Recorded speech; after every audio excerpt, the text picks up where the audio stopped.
I couldn't even count the number of people that have declared being awake to me. Couldn't do it. People are very easily controlled. All they have to do is create a new subcategory of personalities. Right now you have the jocks, you have the rednecks, you have the goth, you have the preppies, you have the business people and the whatever. Now they have the awake people. The reason nobody knows anything can only be explained to you by a metaphor, of course. In this realm, you can only use metaphor. Think of the difference between a broadband connection and a 56K connection. Now, there are people that know what is occurring in this reality. Many of them joined secret societies. So it's not that they have knowledge, it's just that they have acquired information. They went in reverse. You see, true knowledge is true knowledge. Those with understanding understand what I just said, those without don't. It's pre-symbol. A symbol is no different than any expression, a song, a picture, a sound, a look, a touch. A symbol should be the result of knowledge. The understanding, the awareness, and then you have the symbol surface. Having somebody learn symbols and then distributing a very strategically limited amount of meaning to that person does not give them knowledge. They perceive that they're getting knowledge. For example, I could say the word gum to some bubblegum popping dizzy-minded cheerleader, and the only meaning that she may come up with when she hears that word is chewing gum. I could say the same word gum to somebody else and they may think chewing gum, but they could also think a gum tree or the gums around your teeth. Could say it to another person, they'll think chewing gum, a gum tree, gums around your teeth, but maybe they're thinking even deeper. Maybe they have a deeper understanding. Metaphorical comparison to other things. Gummy substances used in construction. Maybe molecular assessment. I only used one word, a phonetic symbol, written if you're looking at it. The meaning transferred by using that symbol is directly dependent upon who is receiving the information. If it's the cheerleader, she's only going to get a very limited amount of understanding, just enough to communicate. The line by Gene Hackman in the first Superman, some people can extract the secrets of the universe just by looking at the ingredients on a chewing gum wrapper, is absolutely correct. What that means is you can get a lot of information just by being aware. The creases in the paper, the spacing between the letters themselves, the space around the letters, all the nuances. Now, unfortunately, I have to say that this is a metaphor, okay? A metaphor. That does not mean that you should go and try to learn as many meanings as you can for each word that you know. That would have nothing to do with anything. That was just a metaphor that I used. If you think of a symbol, and you look at maybe the shape of the number 6, you can be told what that means. But perhaps if you're bathing in knowledge and awareness in life, suddenly you have an understanding, and then a symbol like 6 comes up. Maybe you think of getting caught in a tumor and you come in but you can't get out and you're caught in a vortex, a circular cyclic existence. Getting in, not getting out. Something like that, you know. What they do to you early is they show you all the symbols and tell you what they mean. And they don't tell you completely what they mean, of course. They tell you what they want you to think they mean. Why? Because what is the true purpose of being? If you're not extracting meaning from your path, from your experience, deriving meaning from it, in creating expression, the expression would always be the symbolic. A picture, a touch, a kiss, anything, an image, right? If you're only copying what they've told you things mean, and replicating what they've told you to use them for, and how to use them, how to speak, how to think, what means what you're supposed to do, what the meaning of your life is. If you allow yourself to be told what the meaning of your life is by something in your objective reality, somebody else, what is your purpose other than to be a slave? Forget about laws and politics, that's all bull. That's only a result. If you're not creating, and the only way you're going to create is by extracting meaning from within. If you can't do that, what is the point of you being around other than to be a slave? Acquiring detail. This means this. I learned what this symbol means. This pagan symbol means this. What do you mean you learned? Did you look it up? Were you told, or did you read what it means? Or did you sit there by a lake and think about life as a whole and what's happening, and the symbol came up and you're like, oh my gosh. See, the oh my gosh is when you extract meaning. It doesn't have to be a traumatic thing like, oh my gosh. It can be, oh my God.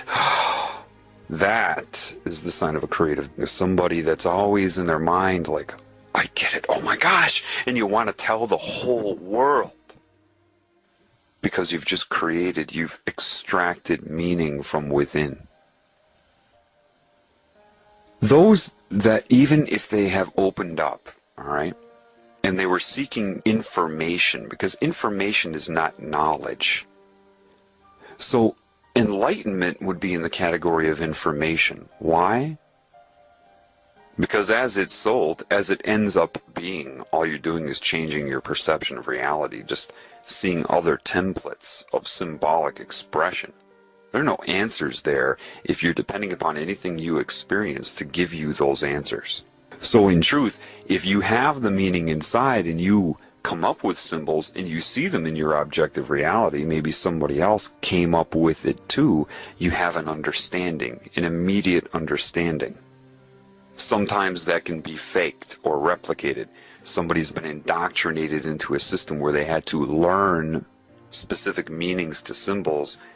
And so one who is in the know, one who has knowledge may run into somebody like that, and the person may have learned enough so that you have an understanding. But the person that learned it will still look at you, if you came from within to know, in a way that they're curious. How do you know? Because you seem to have a different, a fuller understanding of it, a non-polarized understanding of it.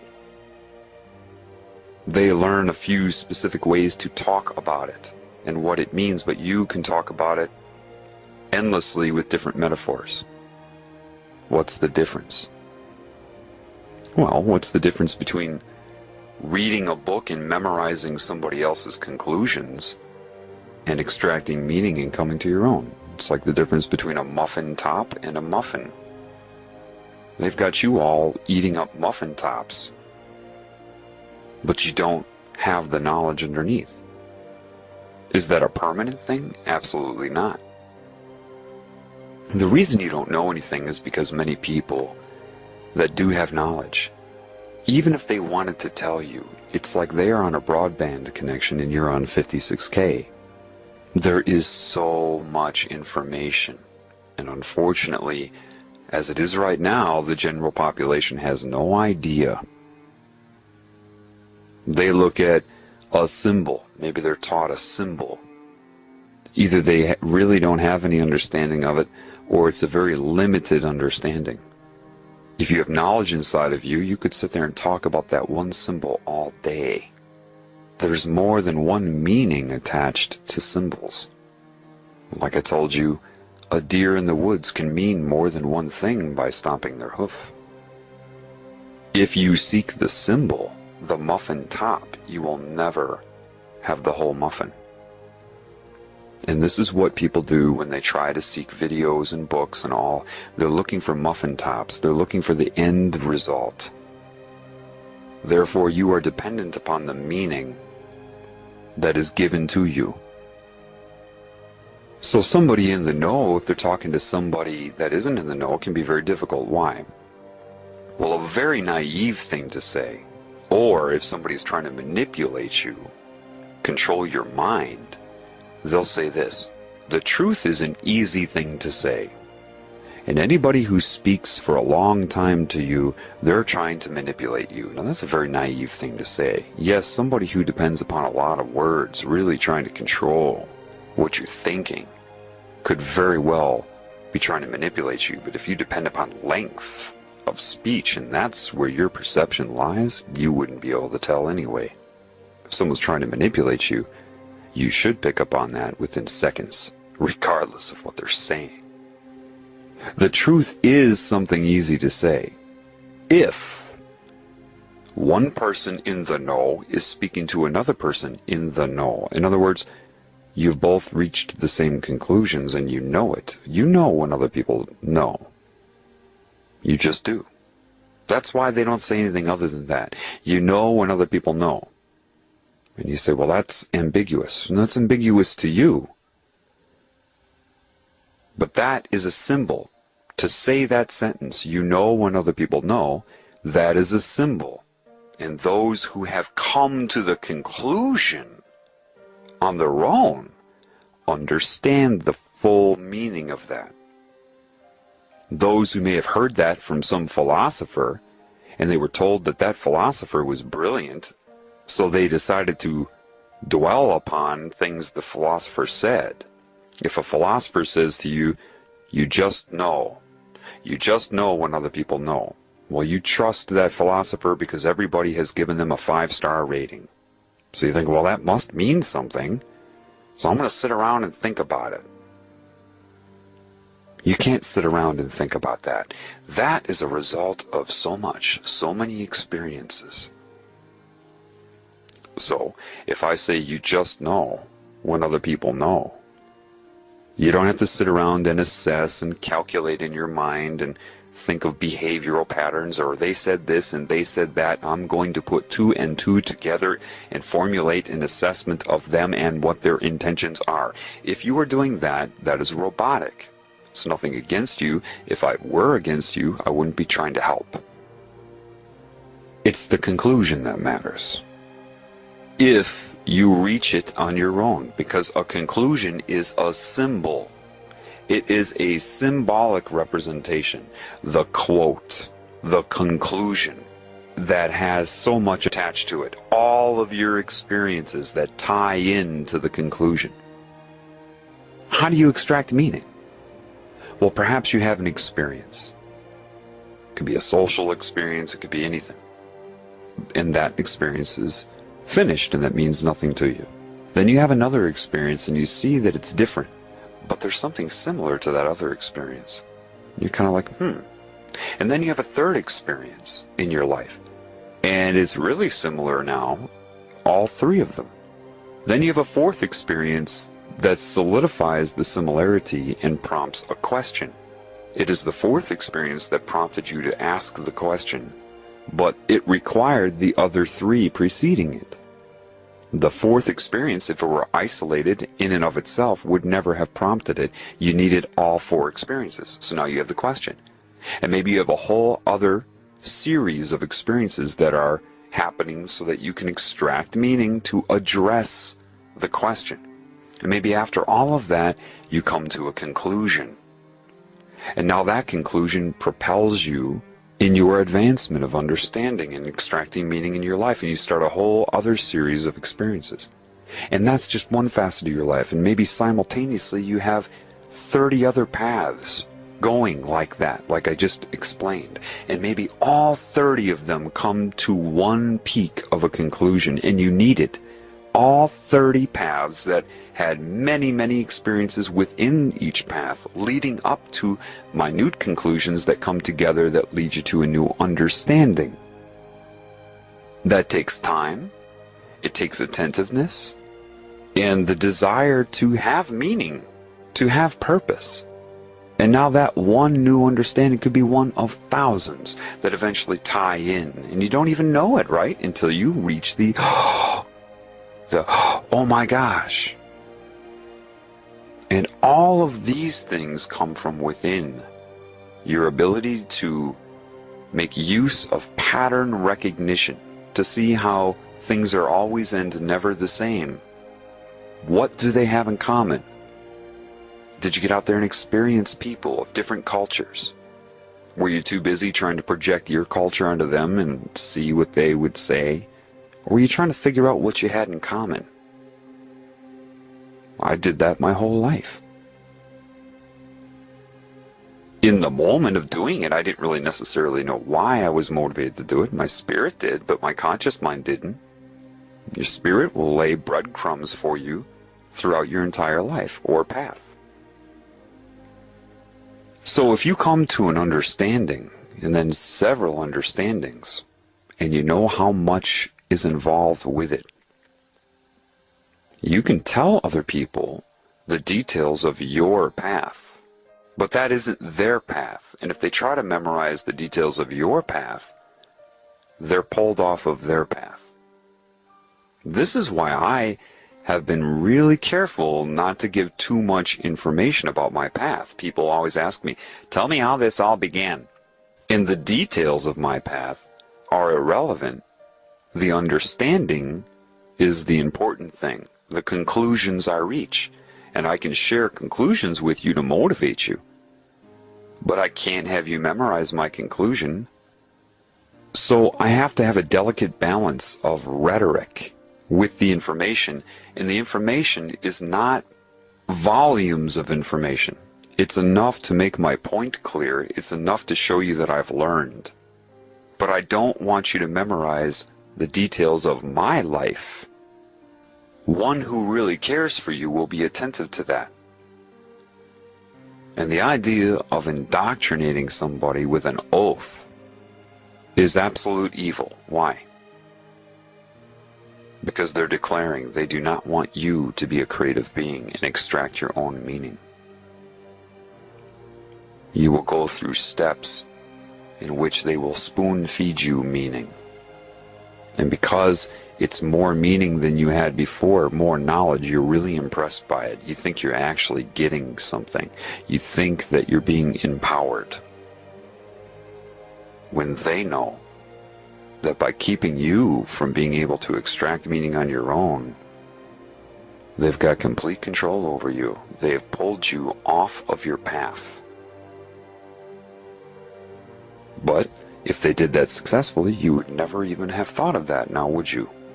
Because you won't extract your own meaning, you see? Nevertheless, somebody with a lot of knowledge, if they're on a broadband connection and they're speaking to somebody in a 56K connection, it's anything but easy to tell the truth. Like I said before, one in the know can say the truth very easily to another in the know. If one in the know is speaking to an individual that is not in the know, saying the truth is anything but easy. Why? Because of what you know of the enormous gaps that they have.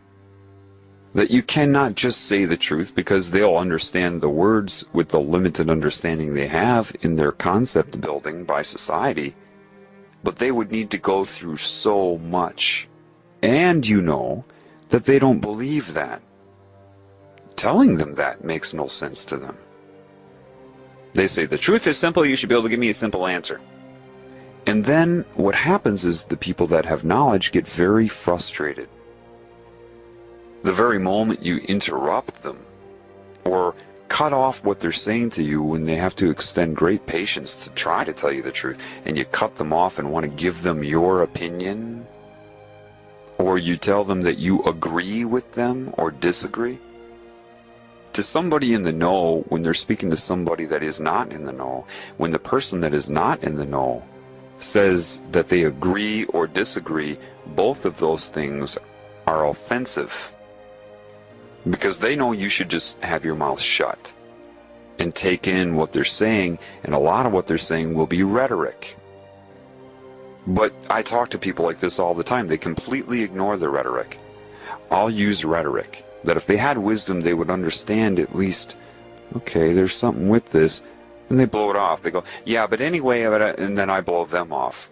And they have no idea why I blew them off. Or people will just bombard me with questions. Questions that are what you call loaded.